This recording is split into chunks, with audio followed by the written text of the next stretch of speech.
let's start from what you are saying about students of communication. Professor Pate is one of the best communication experts in the world. Not so we are blessed to have been not only in the program but in Nigeria, because it's a mobile encyclopedia when it comes to that issue. So I'm not surprised. All of us here are his students and will remain so. So what he said is quite right. But then if you look at what I said about the whole essence of strategic communication is a deliberate, purposeful, and sustained communication aimed at influencing perception. And at the beginning, he made reference to the fact that actually, even conflicts, it starts from the mindset of an individual or a group. So the whole essence of strategic communication is to influence that mindset. And like you rightly said, sometimes it is not just the communication the way we know it, verbal communication. Sometimes it involves actions or inaction. In fact, there were instances that said some of them, I put it on 80 to 20%. By not doing something, you are communicating strategically. Because sometimes they expected you to do a particular thing and you refuse to do. You are sending a message. So when you relate it with the show of force and the use of channels, and it is not just using the normal communication channels we know. Sometimes visitation is part of communication, strategic communication, in the sense that, and I give instances, sometimes when you have new commanders in an environment, a formation, a GOC, you see him paying courtesy call on the state governor, on the traditional rulers, and so on and so forth.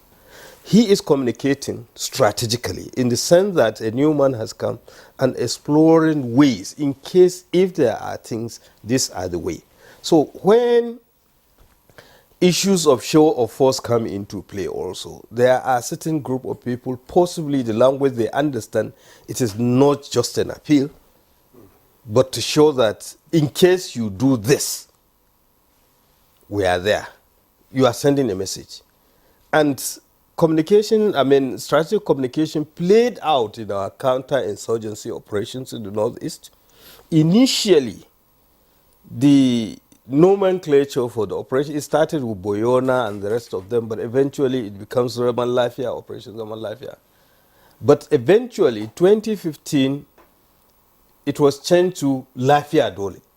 Initially, it was more or less emphatic and appealing and all the rest, but now, you may want to break down what Zaman Lafia means. Yes, Lafia yes. Literally translated, Zaman Lafia is more or less like to live in peace. It's kind of entreating the people that we should live in peace. But when it was changed to Lafia Dole, you are being by force instantly that, look, we must live. So you are unequivocal. But the message, strategic communications there is more or less to the adversary. That there is no two ways about it, that the military were determined, or the security forces were determined to enforce peace, whether you like it or not. It's against the situation. Remember that they have coveted certain strategies, calling it a caliphate and all the rest. So now that you are sending an unequivocal message that that thing has to stop. So you are communicating strategically. And you will relate that with the show of force that you are talking about. Well, when you say to the adversary, the average Nigerian will say that's not always the case once you talk about security operatives in the country in terms of communication. Because once the average Nigerian sees a military man, for example, on the road, let's assume it's election day, or let's assume there's something about to happen, and you see a military man, or you mistakenly find a truck owned by the military on the road, the message is clear. So I don't know, tell me, how can that be different? How can it carry some of the content that Prof has talked about in terms of effective communication? Why will an average Nigerian not see a truck of the military on the road and feel just normal that, I could still do what I want to do and be safe? That is why the context come into play. And you just cannot communicate strategically without research. You are without being deliberate about it. If it is communicating strategically, it must be purposeful, it must be deliberate. So by you seeing a truck, hypothetically the truck that you're saying, unless if it is a mistake, it's also passing a message.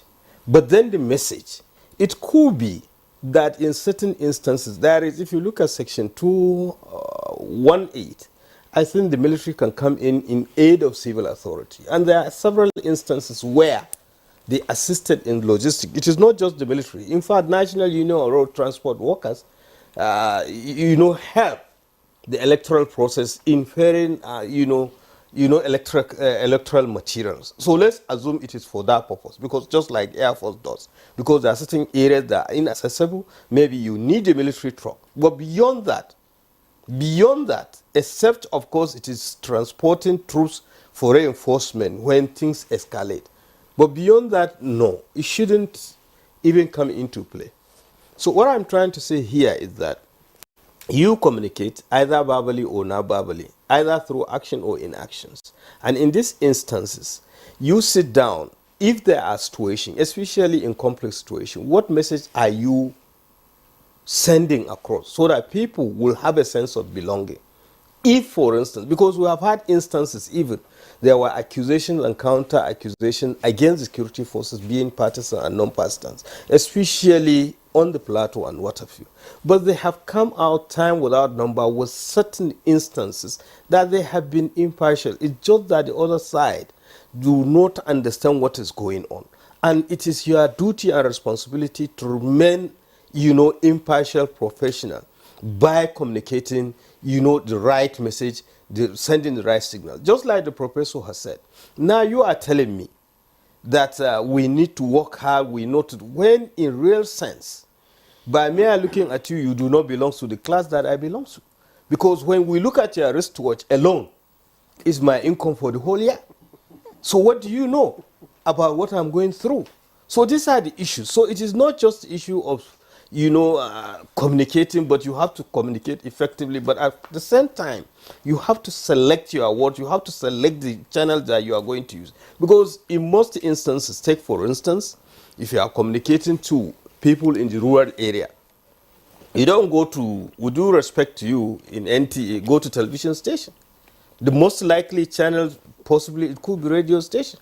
And sometimes it is not even frequency modulated, but you have to go to medium wave and all the rest, because sometimes the FM is not accessible in the rural areas. So these are things that, but at the same time, again, you have to, it's sustained in the sense that there is a feedback mechanism. You might think that you are doing the right thing, but unknown to you, you are hurting the sensitivities of the people, that they will not even take that message with, the expectancy you have. So basically, these are some of the issues.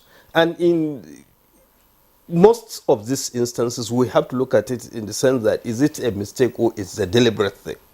So if it is a deliberate thing, sometimes, and of course, in most instances, there is this responsibility of not doing harm.